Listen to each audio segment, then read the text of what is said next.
7, 6, 5, 4, 3, 2, 1. Howdy, Croc Nation. Dr. Tommy and Ellie here with you with another amazing Croc podcast. Do I say amazing because I'm amazing? Absolutely not. Do I say amazing because Angel is amazing? Well, maybe. But I say that because we're here for you guys, for our cancer survivors / thrivers. Angel, we have a special night tonight. I am absolutely enthralled with tonight's guest. We spent a few minutes with him, getting to know him, and my God, Angel, what a special human being. Absolutely. And here's the great part. It's like being in the World Series. You don't know what's going to happen, but you're so glad you got a front row seat. I'm ready for it. First pitch is yours, my friend.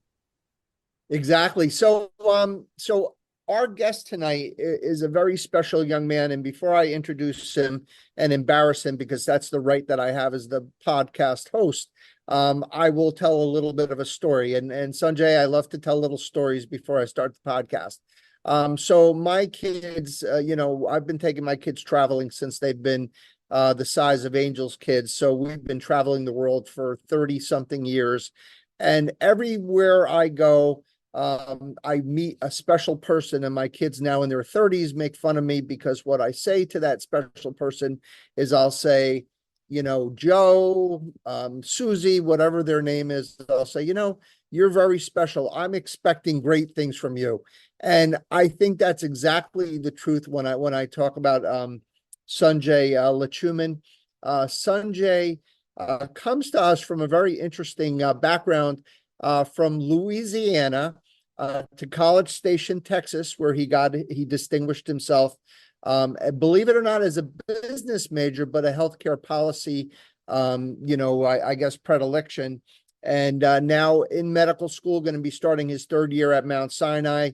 Amazing young man. His publications already, even as a sophomore in medical school, have touched some of the most important journals, most respected journals, New England Journal of Medicine, the Mayo Proceedings, et cetera, et cetera. This young man is going to light the world on fire, no question about it. He also comes from an amazing pedigree. His father is a physician. His brother is a physician. I'm sure very influential in his choices to go into healthcare as well as healthcare policy. And I won't say the most important, there's no one more important than his family, but a very important mentor is a friend of ours, Angel, Dr. Professor Len Berry. We know Len for years. I found him doing research on our first module, actually, was defining survivorship, and we got hooked up with Len. He couldn't be more of a gentleman, so accomplished. He's done more for healthcare than anybody I personally know.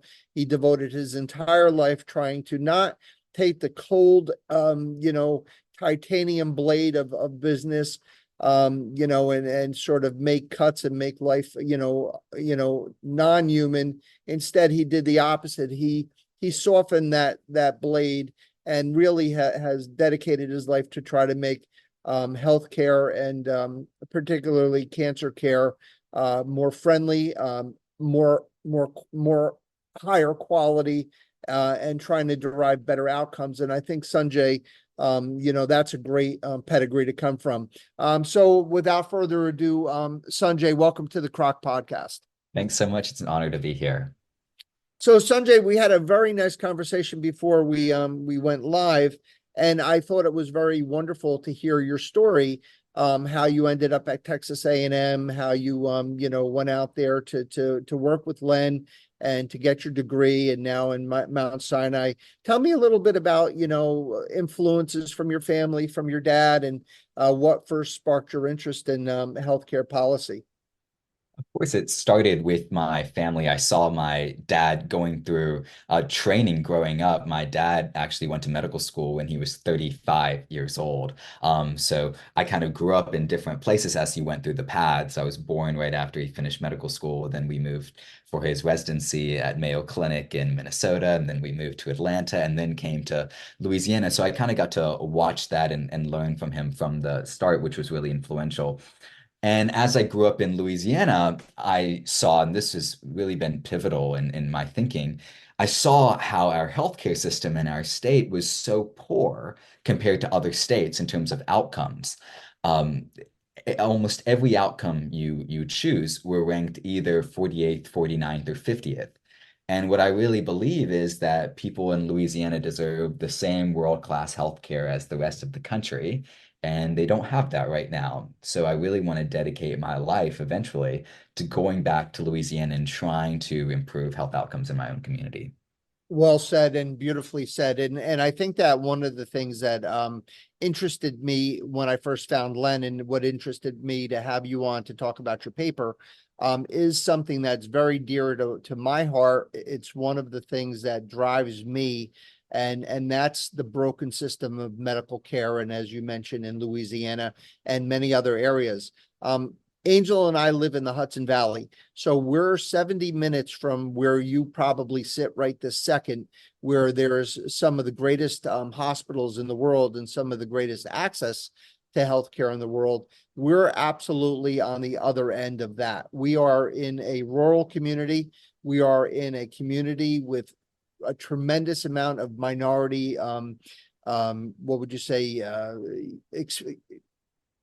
exposure. I mean, the population is very heterogeneous. We have people of all colors and all ethnicities, and it's wonderful and it's beautiful and it's very diverse. But we have the have-nots. We have farmers and we have very, very poor people, and there's a lot of health disparities. And one of the things that we do as an organization is look at the four pillars, what we call the CROC's 4 pillars of inequity. And that's sort of the lack of informality. As you said, there's a lack of trust. People don't want to come into the system. Number 2 is that physicians no longer want to educate. They just want to treat and they don't want to talk. Number 3 is there's no accessibility to healthcare. And lastly, there's no approachability. So this paper, which is called Community Health Partners in Unexpected Places, hits every single, checks every box in my interest in trying to make our cancer survivor thrivers have better access to healthcare. So that's about all the talking I'm going to do tonight. Sunjay, please tell us about your paper, how you became interested in the subject, and then, just bring it home for me. I would love to. Our paper, Community Health Partners in Unexpected Places, which was published not too long ago in Mayo Clinic Proceedings, is really all about how we bring healthcare into different spaces in the local community. Right now, when you think about healthcare, you think about it being delivered in clinics and hospitals, and that's where it's primarily delivered. And that's where we spend most of our money, is within clinics and hospitals. But we go to these other community spaces like libraries and shopping malls all the time. So our question from our team was, what if we brought healthcare into these spaces?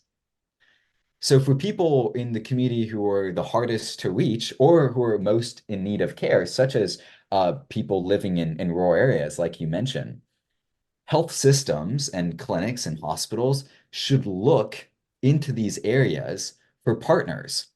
They should look at libraries. They should look at barber shops, dollar stores, shopping, any partner that they can kind of join with to say, why don't we bring healthcare closer to people, and to people who need it the most, who maybe can't come to New York City where I am, where care is as good as it gets. So in our article, we describe 8 different types of partnerships between hospitals and local community entities. So those 8 are libraries, places of worship like churches, laundromats, barbershops, fire departments, police departments, dollar stores, and shopping malls.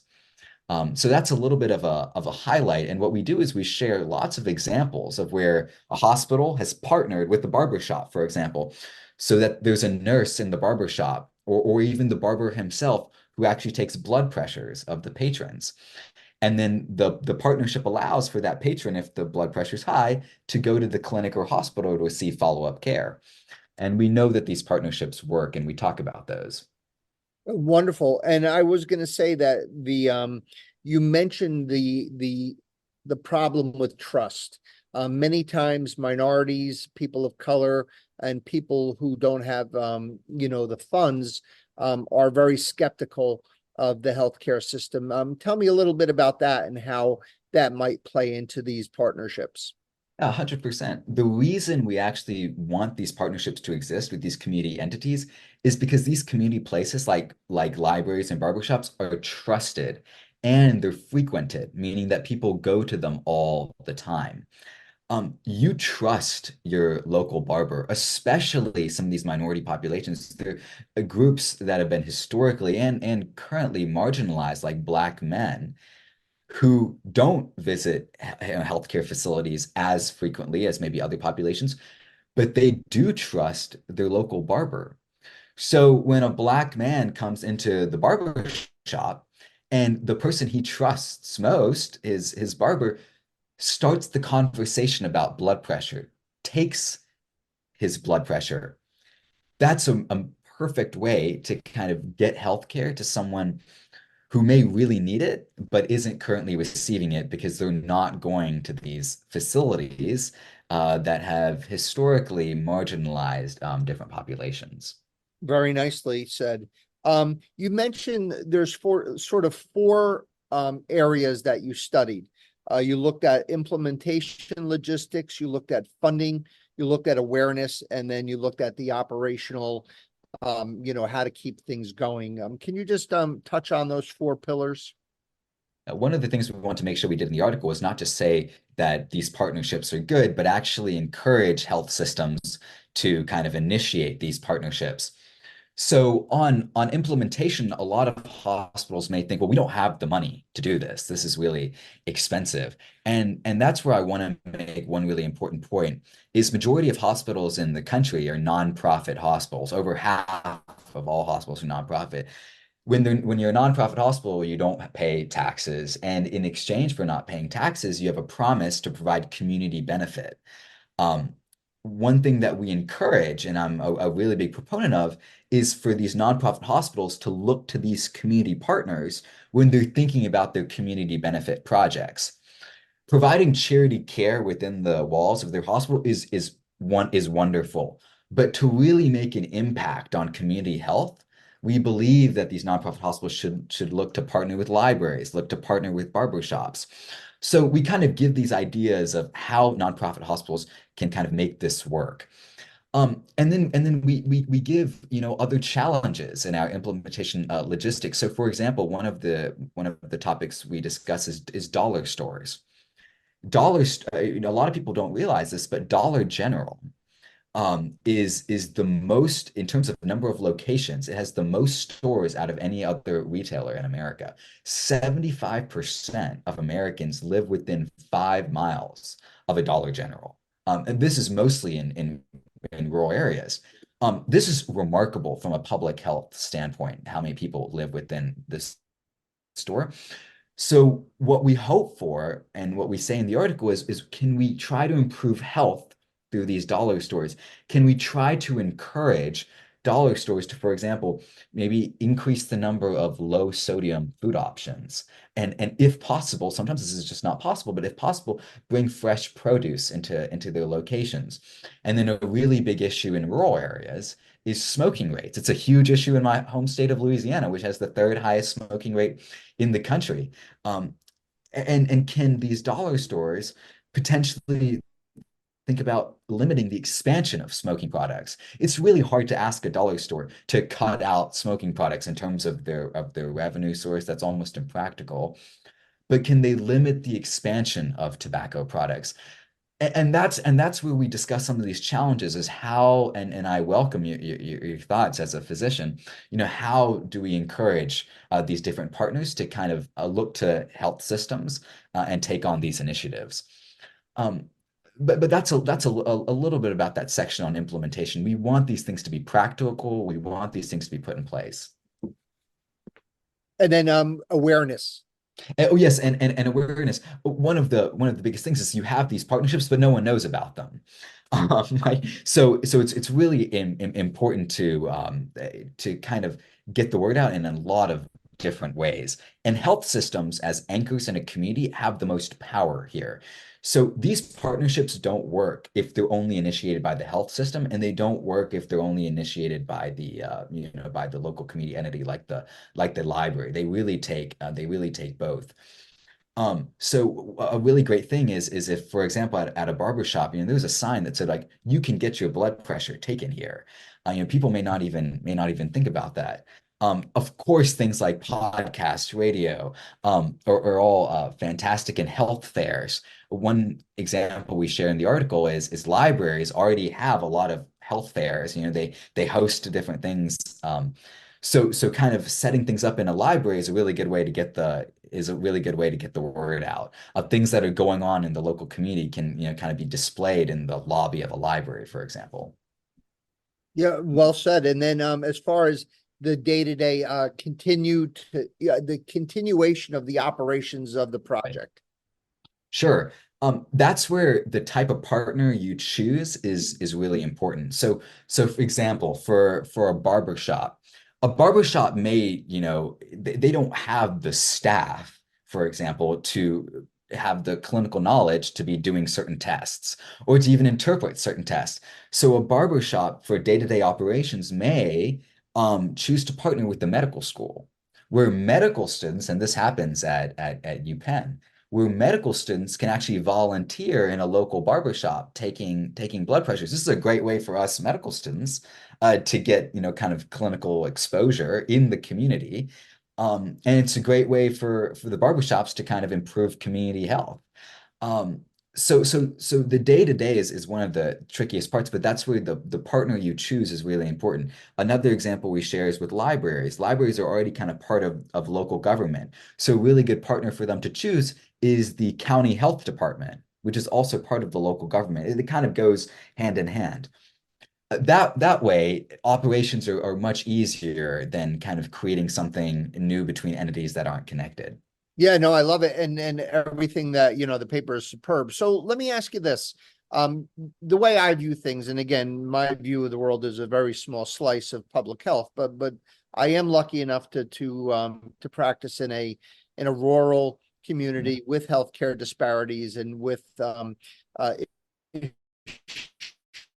issues with patients getting, so I'm looking at this beautiful little I guess table, or it's a little picture, and you Yeah. have two different types of systems. You have a proactive system and a reactive system.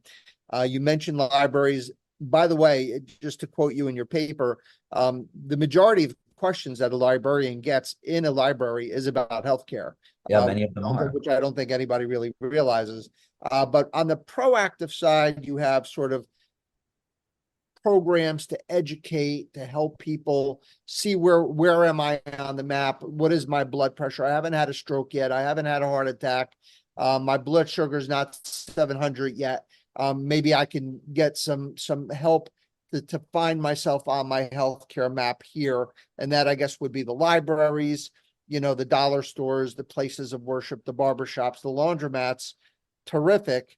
But then what I have a problem with is 99% of the healthcare that happens in our community is either through an urgent care or an emergency room. And people can wait in an emergency room for 18 hours without seeing anybody. So that's a totally broken system. So maybe you can help me on the more proactive or reactive side. No, not proactive. On the reactive side, help me with some of that. Yeah, it's a great question. Our emergency rooms right now are overwhelmed and overrun, and it's actually often by patients who don't need emergency level care. They're using the emergency room almost as their primary care. So this is a multifaceted issue. But on the reactive side, so many people call 911 for non-emergencies, especially actually in rural areas. So what we do is we share examples of how the fire department, the local fire department and local police department can actually improve community health. These are some of the most trusted services in a community, fire and police departments. So I want to give you a really good example for all the listeners who will enjoy this. The fire department of King County, Washington, it runs a program called the FD Cares program. And what it's aimed at is caring for people who frequently call 911. So before the program started in Washington, this one county in Washington, about 40% of 911 calls came from 1% of the community. So this fire department saw this and said, this is a horrible usage of our time, our local tax dollars, and it's overwhelming the emergency rooms. These firefighters would show up for things like a fall that did not need, fire department level care. So they created this FD Cares program, which is a special unit of nurses and social workers, and a firefighter here and there that work to address chronic health and social issues for non-emergencies. So what they did was they created kind of a database where they got all these frequent callers, and if it fits certain criteria of, okay, this is probably a non-emergency, instead of sending out a whole fire truck and a team of firefighters, they sent out this special team of nurses and social workers. And they would go in and they would say, okay, there was a little bit of a fall here, but what we need to do is we need to prevent the next fall. So like what caused the fall? And they would try to fix the kind of root of the problem. And what that ended up kind of saving for the health system is it saves the fire department $600,000 a year, saves the local health system $1 million a year, and it reduces ER visits by about 200 a year just by kind of addressing these high frequency 911 callers. And police departments are the same way. Instead of calling 911 and a bunch of police show up, oftentimes what these people need is different social services. So we're just thinking about how we kind of mitigate the highest level of care when it's not actually necessary. And that may help the emergency room problem that you talk about.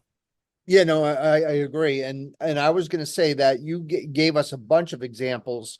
I was going to ask for maybe a couple of more. You mentioned Cedars-Sinai's community outreach. You mentioned something over in El Rio. Maybe just Yes. give us a couple of really successful stories, to give our listeners some hope. Oh, yes, I would love to talk about the Pima County Public Library example in Arizona. People go to librarians all the time and ask them health questions. A lot of people don't maybe not realize that, but and libraries have so much space, and librarians love to kind of talk to people and they want to help people. So the Pima County Public Library brought in a team of rounding nurses and one full-time nurse who was in the library who would talk about health with folks. People could come up to them and ask them health-related questions. And of course, they would be able to do the simple tests like blood pressure and take heart rate. Just vitals were easy to take there in the library. Give a baseline of how healthy someone may be, and recommend simple health improving activities. But then if that member of the community needed more care, they could be referred to a free clinic, which was the El Rio clinic that you talk about, for follow-up care. That's how this model works the best. Oftentimes, blood pressure, for example, may not be able to be controlled just by lifestyle and just by diet. It may require, blood pressure medications, and that can be done at a local clinic, which is a partner. And another reason libraries are really great places to partner with is when you think about the root of all the social determinants of health. And in my opinion, the biggest social determinant of health is poverty. Everything goes back to poverty. It goes back to financial insecurity. So, for example, there's the earned income tax credit, which many families qualify for, but about 20% of qualifying families don't who are eligible don't get the earned income tax credit. And we know that getting the earned income tax credit is tied to multiple different kind of improved health outcomes. So in filling out this paperwork, librarians and even volunteer kind of tax staff are great people to interact with. These forms may require like high levels of literacy, things that librarians have, but not everyone in a community has. So kind of bringing everything into the library, in my opinion, is a beautiful way to kind of improve not only health, but also improve financial insecurity and things like that. Excellent. We're going to sort of corral you now into our world, into the world of cancer, into the world Please. of cancer survivorship. So as you mentioned, some of the biggest issues are minority populations and rural populations and poverty, people without the resources to pay for their health care. And you named three major disease sites. You mentioned cancer, heart disease, and diabetes. So let's kind of focus on the cancer using your model of the proactive and reactive. So I love on the proactive side, what we need to do in our communities is to try to get people who are not plugged into the system, do not have a primary care physician, do not have their cancer screenings, and get them plugged in.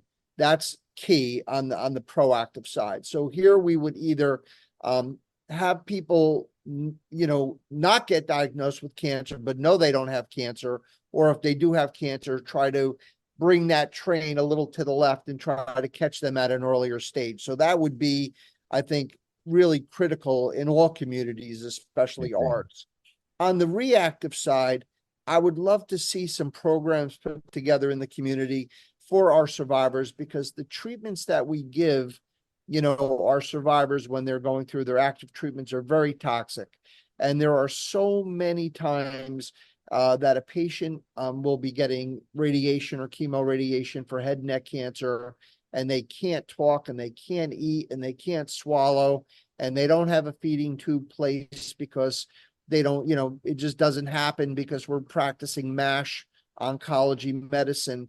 And then all of a sudden they're in the hospital for 2 weeks or 1 week and they're go through the ER. Imagine if we had a place where they can go and get their fluids, get their hydration, have someone draw their blood and have a courier bring it to the lab, check out their sodium, see how their kidney functions are. I think these are all critical, I guess, extrapolations from your study. Can you comment on that comment? I would love to, and thank you for those beautiful examples. You're in it, right? You treat these people every single day. And that's one of the reasons I want to be a doctor. So I get these experiences similar to yours. One place where our partnerships actually performed cancer screenings were in the parking lots of laundromats. There's an organization, one of the authors actually founded it, an organization called Fabric Health. They bring healthcare into laundromats. Some of these cancer screenings are done in a bus in the parking lot of a laundromat. While people bring their laundry in and they wait for hours for their clothes to wash and dry, they can get these health screenings done simultaneously instead of just sitting there and waiting. There's so much potential here. And the big idea is we shouldn't expect everyone to always have to go to a hospital or a clinic to receive care. That's not the only place where you should be receiving care. And that's not actually where we make people healthier. We make people healthier within the community, where in places where they trust and where they go to frequently. It's probably a whole lot easier for a lot of folks to get to a laundromat or get to a dollar store. And we say that you can set these things up in, a parking lot of a dollar store. It's probably a lot easier to get there than it is to get to Mount Sinai in the city. So I love the examples that you share, and there are some really simple cancer screenings that you can do in places that are closer to home. Yeah, I mean, we've been involved in, skin, evaluations, prostate examinations, colorectal screenings, mobile mammogram units and things like that, which I think would be perfect in all of the locations you mentioned. I don't think there's been any reactive community processes for our cancer survivors. But that's something maybe you and I will collaborate on that paper in the future. I wanted to ask you about, lastly, before we move on to the end, talk to you a little bit about three important subjects, two of which I think you can help us with, one of which I don't think anyone can help us with. So one of the problems that I see from my small vantage point is trust. And I think you have really done a great job in your paper. Just comment on that. Yeah, and this is kind of the trust you know component of all of care, really. When you get to the even especially higher levels of care, like when you talk about cancer, as soon as you just say the word cancer, people get scared, especially if you say the word cancer in a healthcare facility. If a doctor tells you the word cancer, or you're in a hospital.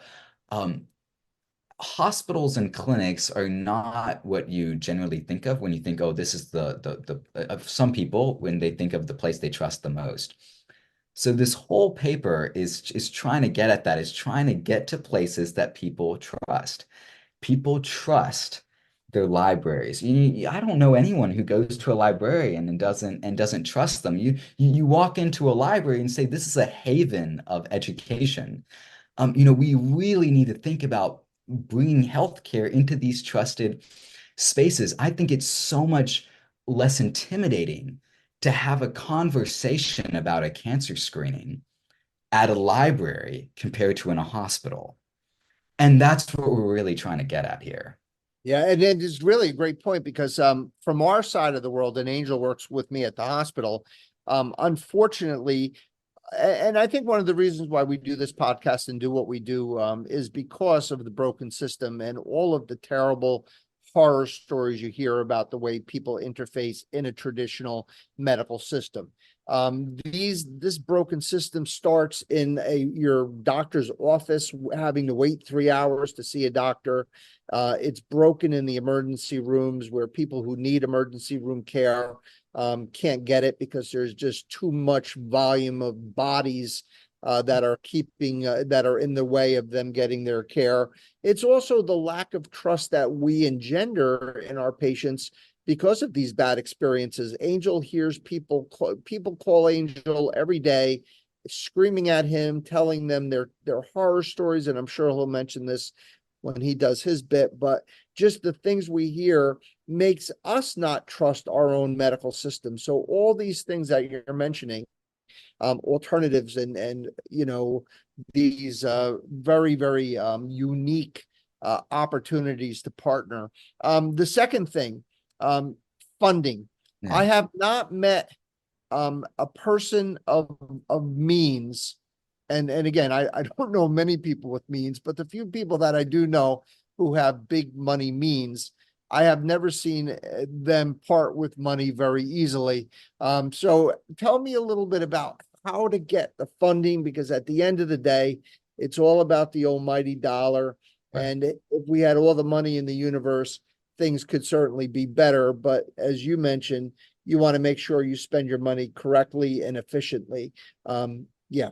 It's a great point, and I just want to make one point about trust and money. How do you expect a community member to trust a health system that has repeatedly sued, poor patients, or sends extraordinary medical bills to patients who don't have the financial means to pay for it? You have these egregious examples of nonprofit hospitals, who have an obligation to the community, who are suing patients. And it's really hard to trust a system when you see that, or you hear about these medical bills that are crippling Yeah. Americans. Um, so that's another point on trust. With funding any of these initiatives is hard. And that's why I made the point first about nonprofit hospitals, how they already have to, they have an obligation to spend, money on community benefit. So we, instead of, kind of focusing only on charity care, when they think about what they should do in the community, we want them to think about these partnerships. So that's number one. Number two is it's really important when you start these partnerships to measure improvements in health. So if you're, for example, taking blood pressures, or visiting older people in their homes, whatever program you kind of create, you really need to make sure you measure the health improvements, because if you can demonstrate health improvements, you can usually convince payers, insurers that is, to pay for this care. So one of the examples that we share in the article is about Papa Pals, which is an organization that kind of accompanies and helps older Americans in their homes with different tasks.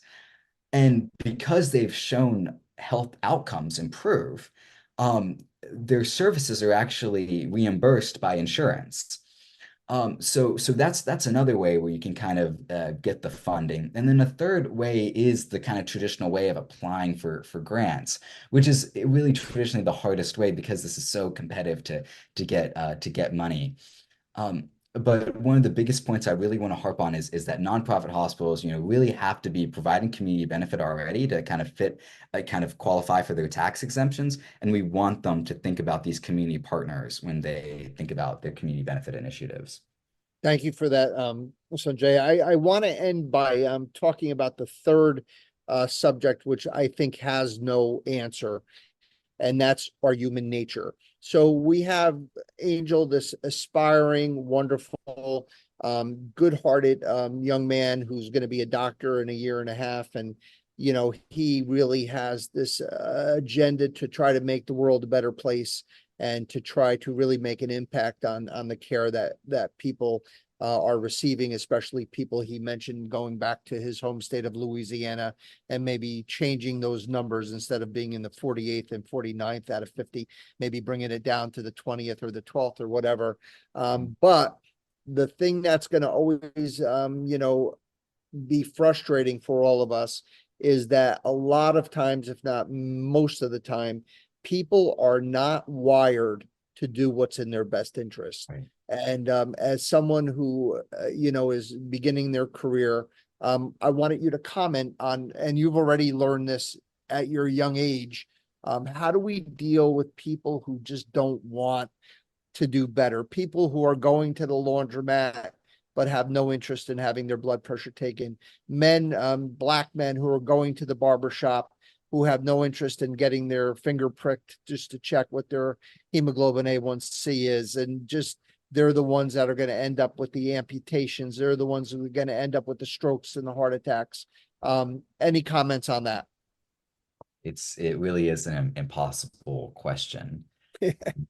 I always end with the impossible question. No, but it's a good question because it gets to the root of our issues. And I really think for an issue like this, it starts with education at a much earlier age. This is where kind of my love and interest in pediatrics and children's health comes from. If a child grows up trusting doctors and trusting kind of people who care about she or him, people like even their teachers in school, if they have a supportive family at home, these are really the factors that build a good education that will then one day, when they're asked the question or talked about hemoglobin A1C or blood pressure and why these things are important, they'll be more receptive. If you take an adult who kind of holds a whole life's worth of bias, of internal mistrust in a system, it's much harder to change that person. So I think that the solution to this problem really is going to the youngsters and going to the kids and trying to improve their lives and their education so that when they grow up, they feel more of a personal responsibility in their health and understand the implications of poor health on themselves and their family. Sanjay, to be honest with you, I've asked the same question to many of my colleagues who have had decades of experience, and I don't think I've heard anybody be able to answer that more articulately and to give me hope. Angel Santana, have faith, let it begin. What are your thoughts about this amazing young man and his insights and what he's doing for the world of healthcare? One of the things that I think is the most influential part of this, and Sanjay, thank you so much for being on the show. And it's perfect because you hear my son in the background and I'm thinking about youth. I'm thinking about awareness. And I think that what we have just done is creating awareness. And one of the things that I hold you in high regards is how you are able to create this awareness. Because I remember a very famous quote that I was thinking about as you guys were talking, and that is, awareness without action is worthless. And this is what it's all about. And, like education, healthcare is also something that needs to be given importance. And I think that goes hand in hand. So what we're looking at is the future. And I'm staring at a screen of the, forgive me, Tom, then and now, and what is the future in medicine. So I'm looking forward at my age of 46, knowing that there's a future bright and shining like Sunjay. And he really is a great metaphor for that, for the new that new generation of physician. And we were kind of talking offline and giving him a little bit of advice from the old man with no hair. Was going to be basically, he's going to spend the next 10 years getting great at what he's going to be doing, whether it's anesthesia, pediatrics, what critical care. But then he's going to have that realization, which he already has had, and that's he's got to do more to make the world a better place, and he's doing that. Sanjay, I just wanted to tell you that Angel and I oftentimes, we'll have a podcast about something that's wrong in healthcare, something that's wrong with our cancer survivors, the way their doctors talk to them, or the way everything is just kind of on its head and not right. And we always go through the podcast and we say, all right, listen, CROC Nation, we've told you what's wrong, but we don't just tell you what's wrong. We also want to give you, ways of making it right. We always try to give not just the problem, but the solutions to the problem. You are the future. You are going to be one of the architects, and I have no doubt a prime mover of that architectural movement to try to correct and make better and fix the broken system of healthcare. The CROC podcast, of course, is marginalized more for our survivors, our cancer patients, the toxicities of treatments, the problems and the fears and the inherent vices as it relates to cancer as a disease. But you are going to take it one step further, for not just for the community, but for the nation. And for that, we salute you and we thank you for spending this time with us. It's really an honor for me, and I thank you for your work too. And to all the survivors who are kind of part of your community. The one thing that strikes me the most about cancer is that it can affect anyone at any time and come totally unexpectedly. And I don't think that there's any word we hear that's scarier than cancer. So, the community that you've created and helping them every day, not only in your work as a physician, but also volunteer outside with this podcast with Angel is really meaningful and inspiring to me. So thanks so much for having me on.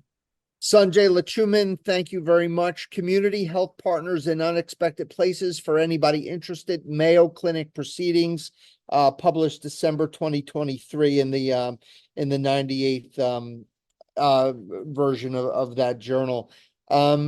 We are going to end this podcast like we end every podcast, first with a pep talk, and then with a bit of gratitude, and then with a blessing. So my pep talk today is for our survivor thrivers out there who have lost hope. And there are times when I feel that way, so I get it.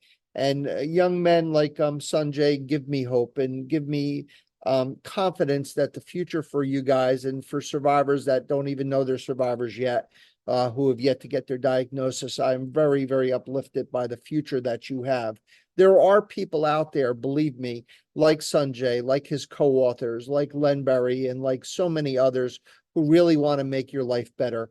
There are people out there who are going to try to find the resources for you guys in the community, so you can get the education you need, so you can get the resources you need, so you can get the healthcare you need. I dream of a day when a person's color of their skin, or their income bracket, or where they're from, their ethnicity, their belief system, their sexual orientation, whatever it is, I look forward to a world that's colorblind and blind in all ways, except for the fact that we are all together in this human journey, and especially to our cancer survivor thrivers. To our board of directors, thank you for everything. Thank you for your gifts. Thank you very much for your wisdom. To Angel Santana, Have Faith, Let It Begin, my co-host and best bud, and all the other people out there who make this podcast a realistic and tangible resource for our survivors. And of course, Angel, we end every week the same way, wishing our survivor thrivers a long, healthy, happy, and cancer-free life. God bless you. God be with you. Peace.